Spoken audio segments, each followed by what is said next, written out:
Veltar stood on the observation deck of the Coalition dreadnought Harmony's Edge, watching the strange metal ships approach through the black void of space. His crystalline skin caught the light from distant stars, casting rainbow patterns across the polished floor. As a Catherian military advisor, he had seen many alien vessels in his 200 years of service. These were different. The ships looked like they had been built in a scrapyard. Thick metal plates covered their hulls, welded together with no care for beauty or grace. Smoke drifted from their engines. Several showed clear battle damage, holes patched with metal, scorch marks across their sides. These vessels belonged to a species the Coalition had never met before. Humans, said Captain Rilneth, the Altarian commander of the dreadnought. His forearms gestured at the approaching fleet. They come from a planet called Earth. Our scouts say their world is under attack. Veltar's mind touched the ship's databanks through his telepathic connection. Images flowed into his consciousness. A blue and green world, third planet from a small yellow star. The planet showed signs of massive destruction. Entire continents were scarred with strange geometric patterns. Cities lay in ruins. What attacked them? Veltar asked. Unknown species. The humans call them devourers. Rilneth's voice carried worry. Our long-range scans show bioships in their system. Living vessels that seem to consume everything they touch. The main screen flickered to life, showing the lead human ship requesting permission to board. Veltar studied the transmission. The signal was primitive, simple radio waves instead of the quantum communications the Coalition used. The humans were at least 300 years behind Coalition technology. Permission granted, Rilneth said. Veltar, you will serve as liaison. Study these humans. Determine if they are worth saving. Veltar made his way to the docking bay. Other Coalition officers gathered there. Tall Zentari with their flowing robes, insectoid Hrukt clicking their mandibles, graceful Villani floating in their environmental suits. All of them were curious about these newcomers. The human ship clamped onto their docking ring with a loud clang that echoed through the bay. Veltar winced at the crude mechanical sound. Coalition ships docked with silent precision. When the airlock opened, the first thing that hit him was the smell. Metal, oil, and something organic he could not identify. 3 humans stepped through the airlock. They were smaller than most Coalition species, barely reaching Veltar's chest. Their skin was pale pink, covered in strange fabric clothing. No natural armor, no claws, no obvious weapons. They looked soft and fragile. The leader stepped forward. He was a male with short dark hair and scars across his face. His eyes were brown and steady, showing no fear despite being surrounded by alien beings who could kill him without effort. I am Commander Dong-Su of the Earth Defense Force, he said, in accented but clear Coalition standard. Thank you for agreeing to meet with us. Behind him stood 2 others.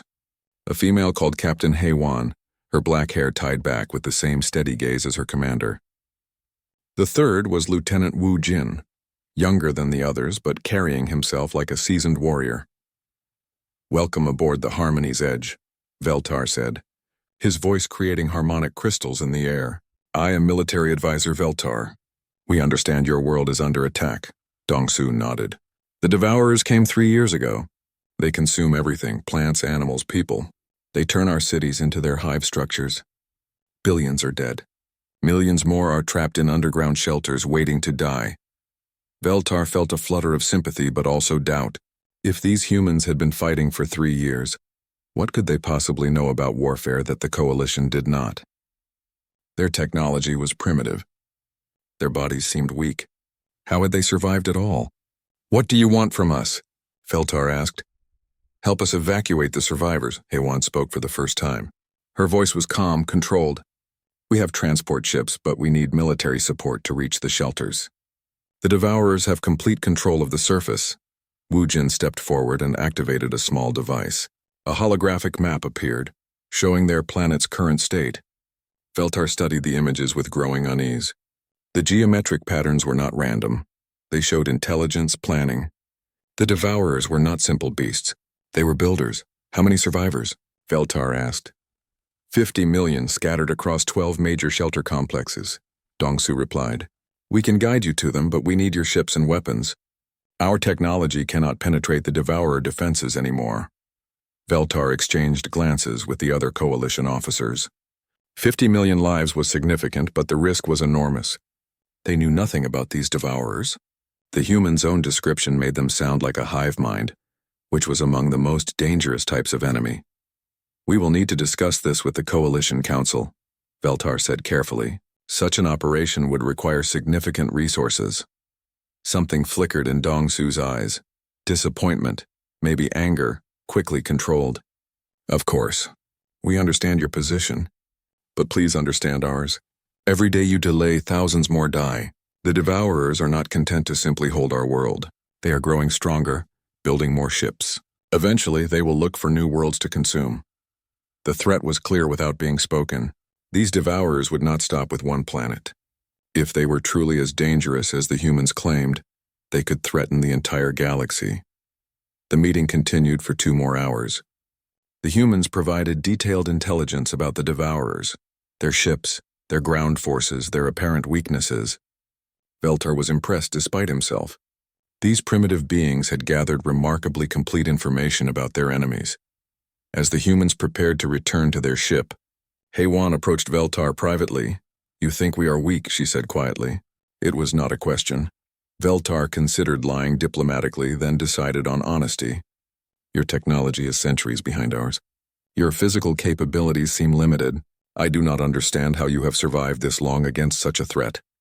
Heywan smiled, and for a moment, Veltar saw something in her eyes that made his crystalline skin shiver with unease. "You will," she said simply. The next day, the Coalition Council voted to provide limited assistance. They would send a small fleet to Earth, evacuate what survivors they could, and gather intelligence about these Devourers. It was a humanitarian mission, not a military campaign. Veltar was assigned to accompany the expedition as an observer and liaison.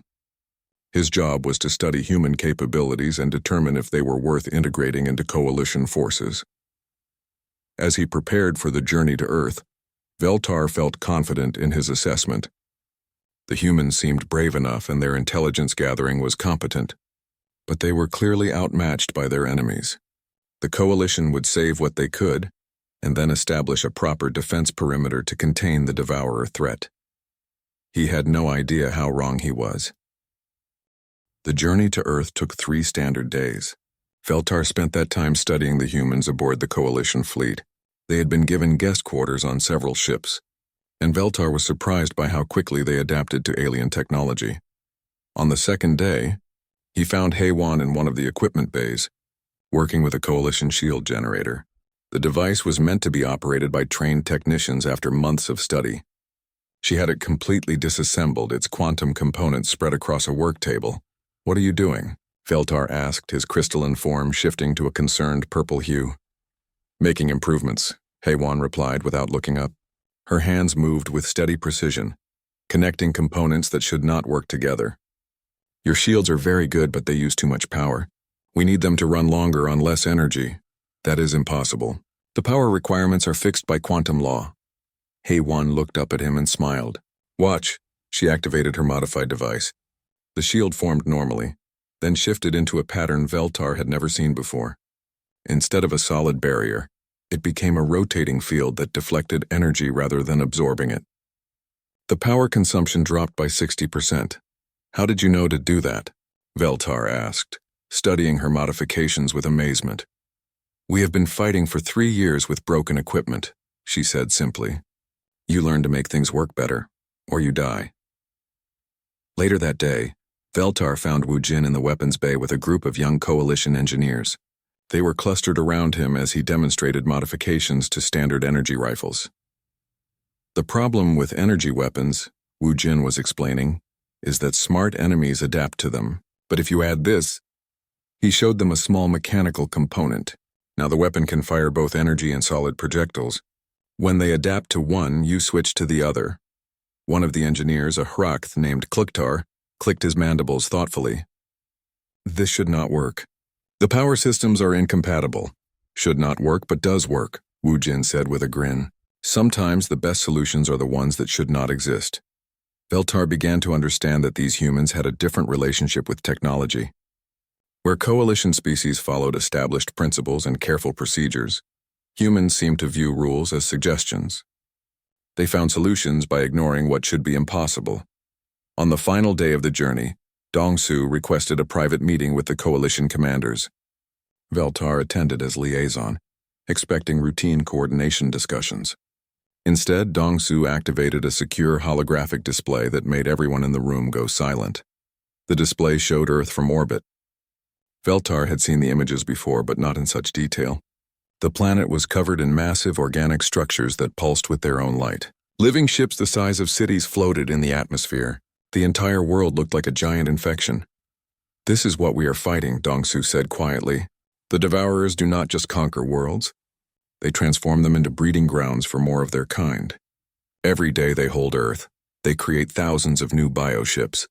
Captain Realneth studied the display with his 4 eyes. "How many ships do they have now?" "Current estimates suggest over 10,000 vessels in our system, ranging from fighter-sized drones to capital ships larger than your dreadnoughts." Veltar felt his crystalline skin shift to a shocked white. 10,000? How is that possible? "They have been there for 3 years, Heiwan said from where she stood beside Dongsu. "They consume our cities, our forests, our oceans, and they grow. Every day they are stronger than the day before." The coalition commanders exchanged worried glances. Their expedition consisted of 12 ships with maybe 2,000 fighters. Even with their technological advantage, they were vastly outnumbered. "Perhaps we should reconsider this mission," suggested Commander Thelsak, the Zentari officer in charge of ground forces. "We cannot fight such numbers." Dongsu turned to face him directly. "You are not here to fight them. You are here to help us evacuate survivors. We will handle the fighting." "With respect," Veltar said carefully. "Your ships are no match for such forces. How do you expect to succeed where we might fail?" Something passed between the 3 humans, a look that Veltar could not interpret. It was Wu Jin who answered. "We have been learning," he said simply. The next morning, they arrived at Earth. Veltar stood on the observation deck, staring at the ruined planet below. The damage was even worse than the recordings had shown. Entire continents were covered in the geometric patterns of Devourer construction. The bioships moved in complex formations, following patterns that suggested a single controlling intelligence. "Sensors detect massive bioship concentrations," reported the navigation officer. "They are moving to intercept us." "How many?" Captain Rilneth asked. "Over 300 vessels heading our way.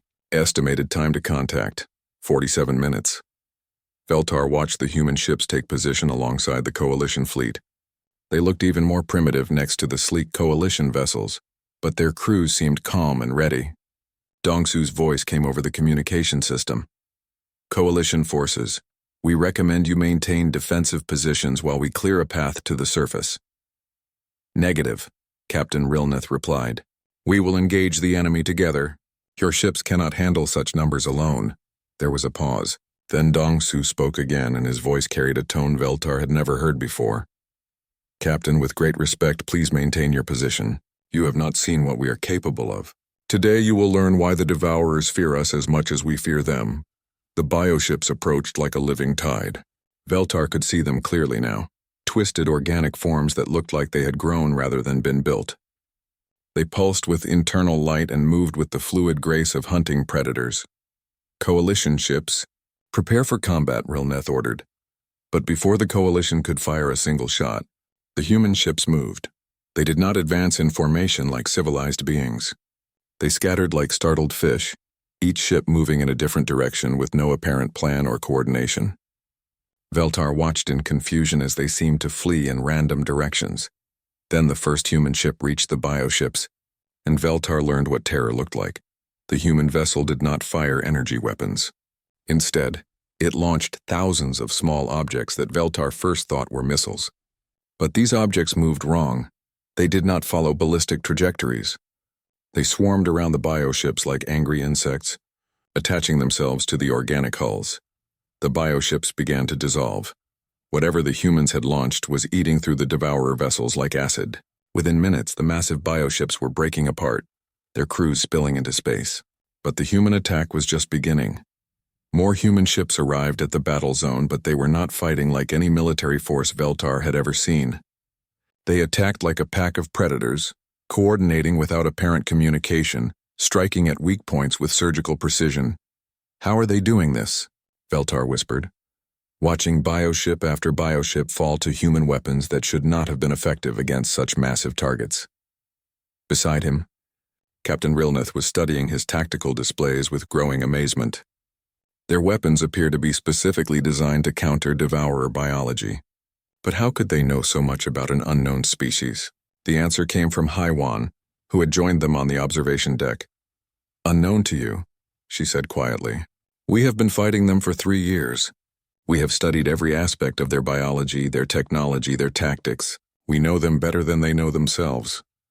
Veltar turned to look at her, and for the first time, he truly saw the human standing beside him. Her calm expression, her steady voice, the way she watched the battle with neither fear nor excitement. She was not a primitive being asking for help. She was a predator who had been hunting the galaxy's most dangerous enemy for 3 years. "You have been planning this," he said. And it was not a question. Haiwan nodded. "The evacuation was always secondary. We needed you here to see what the Devourers could do and what we could do to them. The galaxy needs to understand what is coming." On the main screen, the last bioship exploded in a burst of organic debris. 300 Devourer vessels destroyed in less than an hour. The human fleet regrouped and began moving toward the planet's surface. "Prepare for landing operations." Dongsu's voice came over the communication system. "We go to Seoul first. That is where the largest concentration of survivors is located." Veltar looked down at the ruined planet and realized that everything he thought he knew about warfare was about to change. The shuttles descended through Earth's poisoned atmosphere toward what had once been Seoul. Veltar sat in the human transport, studying his companions as they prepared for combat. Their weapons were crude: metal projectiles instead of energy beams, chemical explosives instead of quantum disruptors. They looked like museum pieces compared to Coalition equipment. "Why do you use such primitive weapons?" Veltar asked Wu Jin, who was checking his rifle with practiced movements. "Because they work," Wu Jin replied. "Energy weapons are predictable. Smart enemies adapt to them quickly, but it is hard to adapt to a chunk of metal traveling at high speed." Through the shuttle's viewport, Veltar got his first close look at Seoul. The city was gone. In its place stood massive organic structures that seemed to breathe with their own life. Twisted spires of living flesh reached toward the sky, connected by bridges of bone and sinew. The entire landscape pulsed with a sickly green light. "Beautiful, is it not?" Haiwan said, noticing his stare. "They are very efficient builders. They can transform an entire city in just a few months." "How can you speak of it so calmly?" Veltar asked. "This was your home." "It was," she agreed. "Now it is something else. We learned long ago that emotions do not help in war.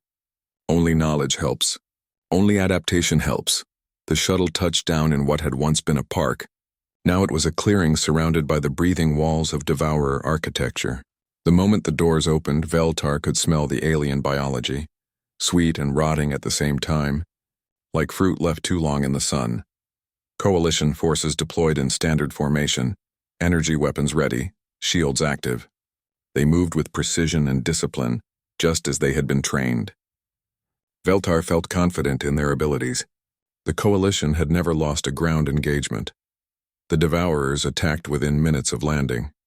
They came from everywhere at once, bursting out of the ground, dropping from the organic buildings, emerging from hidden tunnels in the fleshy walls. Veltar had studied the intelligence reports, but seeing them in person was different.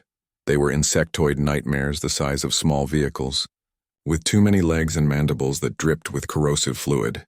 Their carapaces were black and shiny, covered in spines that twitched with independent movement. They moved fast, faster than anything that size should be able to move. Coalition forces opened fire immediately. Energy beams lanced out, striking the creature's center mass. The beams burned through their shells, killing several instantly.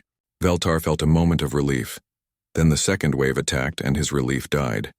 These Devourers had different shells, crystalline structures that scattered the energy beams harmlessly. They had adapted to Coalition weapons in minutes, changing their biology to counter the threat. "Impossible," breathed Commander Thelsak as his soldiers' weapons became useless. "They cannot adapt that quickly." "They can," Dongsu said calmly. "They share information instantly through their hive mind. When one learns, they all learn."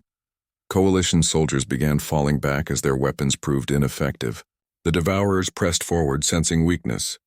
Veltar watched in growing panic as the galaxy's finest military force was pushed toward defeat by primitive biological entities. That was when the humans stepped forward. They did not advance in formation. They scattered like water, each soldier moving independently but somehow still coordinated. Wu Jin led a group that seemed to vanish into the organic landscape, using the Devourer's own architecture for cover. Hei Wan moved with a squad of coalition soldiers who had lost their weapons. She gave them human equipment, the crude metal projectiles Veltar had dismissed earlier. But when they fired, the results were devastating. The bullets punched through the Devourer's adapted shells like they were made of paper. The creature's biology could deflect energy, but it could not stop simple kinetic force. The aliens fell by the dozens, green blood spraying across the fleshy ground. "How did you know?" Veltar asked Dongsu as they watched the battle turn. "We have fought them for 3 years," Dongsu replied. "We know all their tricks. Energy adaptation is their first defense, but they cannot change their basic structure fast enough to stop physical impact." But the humans were not finished showing their capabilities. As more Devourers poured from the organic buildings, Wu Jin's squad revealed what they had been doing during their apparent retreat. Explosions erupted throughout the Devourer structures. The humans had planted charges in the living walls, turning the aliens' own buildings against them. Entire sections of the breathing architecture collapsed, crushing the creatures beneath tons of their own biological matter. "You use their buildings as weapons," Veltar said with amazement. "Everything can be a weapon if you think about it correctly," Hei Wan replied. She was directing coalition soldiers to new positions, teaching them to fight like humans. The Devourers are very smart, but they think like a hive mind. They do not understand individual creativity. The battle continued for 2 hours. Wave after wave of Devourers attacked, each time with new adaptations, new tactics, but the humans adapted faster. When the creatures developed thicker shells, the humans used armor-piercing rounds. When they began moving in different patterns, the humans changed their own tactics to match. Veltar watched in fascination as human soldiers turned every aspect of the battlefield to their advantage. They used the organic slime from destroyed buildings to create slippery traps. They redirected the bioluminescent light to blind attacking creatures. They even learned to mimic Devourer communication signals, sending false orders that sent entire swarms into ambushes. "This is not how civilized beings fight," Veltar said to Dongsu during a brief lull in the combat. "No," Dongsu agreed. "This is how beings who want to survive fight." As the last Devourer fell, Veltar looked around the battlefield with new understanding. The coalition forces were efficient soldiers, well-trained and disciplined. But the humans were something different. They were survivors who had spent 3 years learning to kill an enemy that could adapt to any conventional weapon. "The shelter entrance is this way," Hei Wan announced, pointing toward a section of organic wall that looked identical to every other section. "The survivors are 200 meters underground." "How can you tell?" Veltar asked. "The wall pattern is different here. The Devourers built around the shelter entrance but did not destroy it. They like to keep some prey alive for future consumption." They moved through the organic tunnels toward the shelter. The walls pulsed around them, clearly alive and aware of their presence. Veltar expected more attacks, but none came. "They are watching us," Hei Wan explained when he mentioned this, "learning from this battle. By tomorrow, they will have developed new tactics to counter everything we showed them today." "Then how do you ever win?" "We learn faster than they do," Wu Jin said from ahead of them. "And we are willing to do things they cannot imagine." They reached the shelter entrance, a massive blast door set into a concrete wall. Human engineers had it open within minutes, revealing a tunnel that led deep underground. The first survivors began emerging immediately. Men, women, children, all pale from years without sunlight. Veltar watched the reunions between the soldiers and the survivors. There should have been joy, relief, celebration. Instead, there was only quiet efficiency. Everyone knew their job. Everyone moved with purpose. "How many shelters like this?" Veltar asked. 11 more, Dongsu replied. "Each one holding thousands of survivors. Each one surrounded by Devourer forces that adapt to our tactics daily. And you plan to rescue them all?" Dongsu looked at him with those steady brown eyes. "We plan to do more than that." "What do you mean?" It was Hei Wan who answered, her voice carrying the same calm tone she had used throughout the battle. "We are not here just to evacuate survivors, Veltar. We are here to show the Devourers what happens when they threaten humanity. Today was just the beginning." As they helped the survivors toward the transport shuttles, Veltar realized that everything he thought he understood about these humans was wrong. They were not primitives asking for help. They were predators who had been studying their prey for 3 years, learning every weakness, planning every move. The evacuation was not a rescue mission. It was the opening move in a war the Devourers did not know they were about to lose. And Veltar was beginning to understand why that thought terrified him as much as it fascinated him. The second shelter was different. The Devourers had learned from the first battle and changed their tactics completely. Instead of direct assault, they had flooded the area with a toxic gas that ate through Coalition environmental suits in minutes. Veltar watched Coalition soldiers collapse, their breathing apparatus failing as the alien chemistry dissolved the filters. Emergency protocols activated, but the backup systems failed just as quickly. Within 10 minutes, half the Coalition ground force was unconscious or dead. The humans did not seem affected at all. "How are you still functioning?" Veltar gasped through his failing suit systems. His crystalline skin was beginning to cloud as the toxic atmosphere seeped through microscopic cracks. HFY knelt beside him, injecting something into his suit's air supply. Immediately, his breathing became easier. "We developed immunity shots 2 years ago," she said calmly. "The Devourers used this particular gas on the Tokyo shelter. We studied survivors who had partial exposure, learned how their bodies adapted, then created artificial immunity." "You experimented on your own people?" Veltar asked, horrified. "We studied volunteers," Dongsu corrected. "People who knew they were dying anyway from gas exposure. They chose to let us learn from their death so others could live." Veltar felt his understanding of human morality shift again. These beings were willing to turn their own suffering into weapons against their enemies. They learned from their losses in ways that seemed impossible. The rescue operation at the second shelter took 18 hours. The humans used techniques that violated every rule of civilized warfare. They captured living devourers and used their biology to create counters to the toxic gas. They turned the creature's own chemical weapons against them. When Coalition soldiers questioned the ethics of using captured enemies for experimentation, Wu Jin's response was simple: "They would do worse to us. They have done worse to us." The third shelter revealed new horrors. The Devourers had learned to mimic human distress signals, luring rescue teams into traps. Coalition forces would have walked directly into the ambushes, but the humans knew the deception immediately. "How did you know it was false?" Veltar asked as they watched a group of fake survivors dissolve back into Devourer bioforms. "Real survivors would never broadcast on those frequencies," HFY explained. "We changed our communication protocols after the Devourers learned to imitate us. Anyone using the old codes is either dead or compromised. So you left those people to die? Those people were already dead. The Devourers absorbed their memories when they consumed them. Now they use those memories to hunt the living." Veltar was beginning to understand the true horror of the Devourer invasion. They did not just kill. They learned from everything they consumed. Every human death gave them more knowledge about human behavior, human tactics, human weaknesses. But the humans had learned to turn that against their enemies as well. At the fourth shelter, Veltar watched human soldiers plant devices throughout the Devourer biostructures. When he asked what they were, Wu Jin smiled with an expression that made Veltar's crystalline skin shiver. "Memory bombs," he said. "Devices that feed false information into the Devourer hive mind. They think they are learning our new tactics, but they are actually learning lies that will get them killed." The devices activated during the battle, and Veltar witnessed something unprecedented. Devourer forces began attacking each other, their shared consciousness corrupted by false data that made them see enemies everywhere. "This should not be possible," he said to Dongsu. "How can you hack a biological neural network?" "The same way you hack any network," Dongsu replied. "You find the input points and feed them data they cannot distinguish from reality. The Devourer's greatest strength, their shared knowledge, is also their greatest weakness." By the sixth shelter, Veltar realized he was no longer watching a rescue operation. He was witnessing the systematic destruction of an entire species.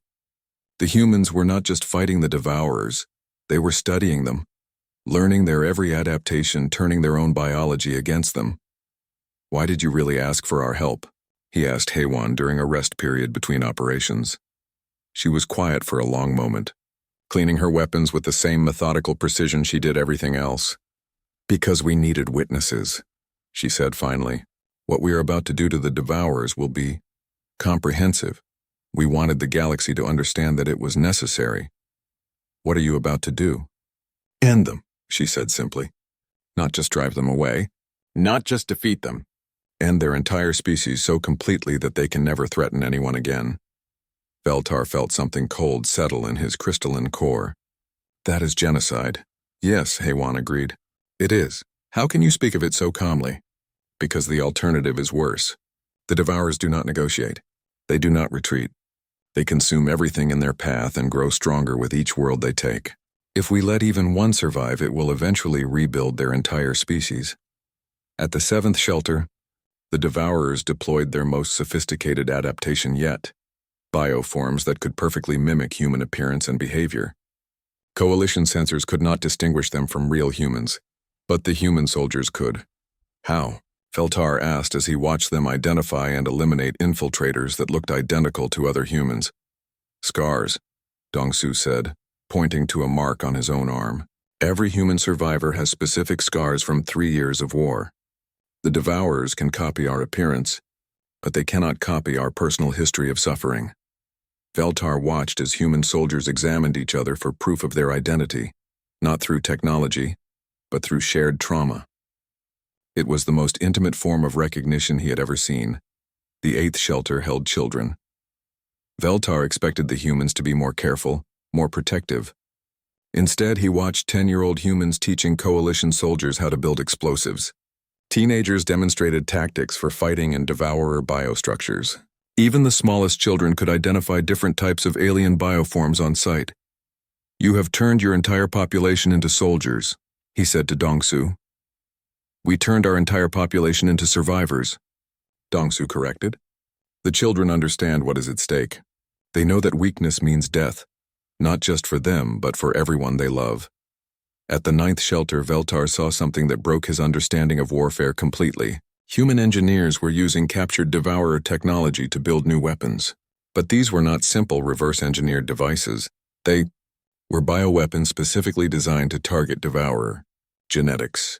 You are using their own biology to destroy them, he said with awe and horror. We are using everything, Haywan replied. Their biology, their technology, their tactics, their own hive mind communication system.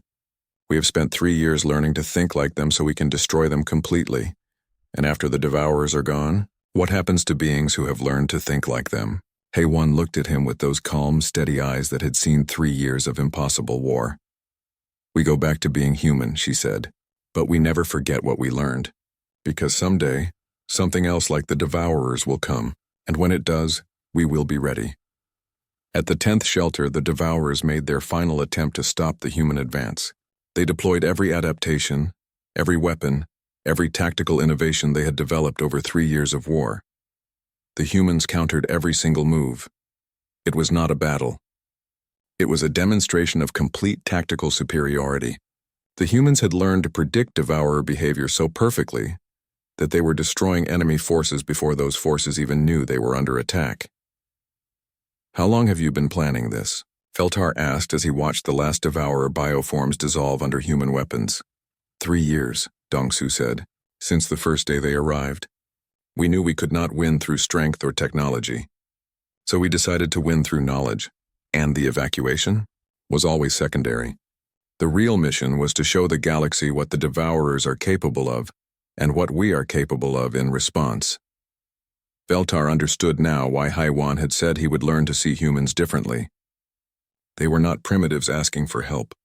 They were the galaxy's immune system, evolved specifically to counter existential threats. As they approached the final 2 shelters, Veltar realized he was about to witness something unprecedented in galactic history. The complete and total extinction of an entire species, carried out with surgical precision by beings who had spent 3 years learning to be more ruthless than their enemies. And the most terrifying part was that he was beginning to understand why it was necessary. The final battle did not happen on Earth's surface. It happened in orbit, among the massive bioships that had turned the planet into their breeding ground. Veltar stood on the bridge of a human vessel that had no name, only a number, Ship 7743. Like all human military equipment, It looked crude compared to Coalition technology, but he had learned not to trust appearances where humans were concerned. Beginning final phase, Dongsu announced to the combined human and Coalition fleet. Around them, thousands of bioships moved in complex patterns, their living hulls pulsing with alien intelligence. Estimated enemy forces? Asked Captain Rilneth over the communication system. Irrelevant, Heywan replied from her position at the tactical console. Numbers do not matter for what we are about to do. Veltar watched the display screens as human ships spread throughout the bioship formations. They were not attacking. They were positioning themselves like infection points in a biological system. What are you doing? He asked Wu Jin, who was coordinating the deployment. Ending the war, Wu Jin said simply. Not just this battle. The entire war, forever. The human ships began broadcasting signals into space. Not weapon discharges, something else entirely. Complex patterns of data that the Devourer's hive mind absorbed automatically. The same way they absorbed all information. But this information was poison. Veltar watched in amazement as bioships began to convulse and change. Their organic hulls twisted into new configurations that served no purpose except self-destruction. The creatures inside screamed in frequencies that human sensors translated into audible sound, a wail of confusion and terror that filled the bridge. You are rewriting their biology, Veltar said with awe. We are giving them new programming, Dongsu confirmed. Instructions that override their basic survival instincts. The same hive mind that made them so dangerous now makes them completely vulnerable. The effect spread through the bioship fleet like a plague. Ship after ship began tearing itself apart as the corrupted instructions spread through their shared consciousness. Within an hour, the massive invasion fleet was reduced to drifting debris. How is this possible? Veltar asked. 3 years of study, Heywan said. We captured Devourer biotechnology from the beginning. We learned how their hive mind communication works. We developed ways to insert false information that would corrupt their decision-making processes. But this level of biological manipulation should take centuries to develop. It would, if we had tried to understand them the way Coalition scientists understand things, Wu Jin said. But we did not try to understand them. We tried to kill them. Different motivation leads to different methods. Veltar was quiet for a long moment, watching the destruction of an entire species play out on the display screens. What you have done here will change everything, he said finally. The galaxy will never see humans the same way again. Good, Dongsu said. We want the galaxy to understand what we are capable of when threatened. But more importantly, we want them to understand that we choose not to use these capabilities against friends. And enemies? Enemies like the Devourers get exactly what they deserve. The cleanup operation took 3 days. Human ships moved through the debris field, ensuring that no bioship had survived. No Devourer organism remained alive. They were thorough in ways that made Coalition observers uncomfortable. You are making sure they are completely extinct, Veltar observed. We are making sure they can never threaten anyone ever again, Heywan corrected. The Devourers were not just dangerous to humanity. They were dangerous to all life in the galaxy. Someone had to stop them permanently. And you decided that someone was humanity. We decided that we were the only ones willing to do what was necessary. On the flight back to Coalition space, Veltar spent his time writing reports that he knew no one would fully believe. How could he explain what he had witnessed? How could he make other species understand what humans were capable of when pushed to the edge of extinction? You are worried about how the Coalition will react to us, Dongsu said, joining him in the observation lounge. I am worried about how the galaxy will react to you, Veltar admitted. What you demonstrated here, it will frighten people. Fear is not necessarily a bad thing, Dongsu said. Fear makes people careful. Careful people make fewer mistakes. And if some species decide that humans are too dangerous to exist, Dongsu was quiet for a moment, looking out at the stars. Then they will learn the same lesson the Devourers learned, he said finally. We do not start wars, Veltar, but we finish them. 6 months later, Veltar stood before the Coalition Council, delivering his final report on human capabilities. The council chambers were packed with representatives from every member species, all eager to hear about the beings who had ended the Devourer threat. In conclusion, Veltar said, humanity represents both the greatest opportunity and the greatest challenge the Coalition has ever faced. Their capacity for violence is matched only by their capacity for restraint. They are not conquerors, they are protectors. But they protect by eliminating threats so completely that those threats can never return. "And your recommendation?" asked High Counselor Murthak. "Full integration into coalition forces," Veltar said without hesitation. "But with understanding of what that means, we are not gaining subjects or allies. We are gaining guardians who will protect us from threats we cannot handle ourselves. And if we refuse their membership?" Veltar thought about everything he had seen, everything he had learned about human nature during those days on Earth. "Then we will face future threats without them," he said. "And when the next species like the Devourers comes, and there will be a next one, we will wish we had not been so proud." The vote was unanimous. Humanity was welcomed into the coalition with full membership and advanced technology sharing. But Veltar knew the real decision had been made the moment the first bioship dissolved under human weapons. The galaxy had a new apex predator. The only question was whether that predator would hunt for them or against them. Years later, when the Kethmoran Empire attempted to annex human space, Veltar watched from his new position as human military liaison. The war lasted exactly 17 days. The Kethmoran surrendered when human forces demonstrated they could reach the Empire's homeworld at will and had developed biological weapons specifically tailored to Kethmoran genetics. "How? Did you develop species-specific weapons so quickly?"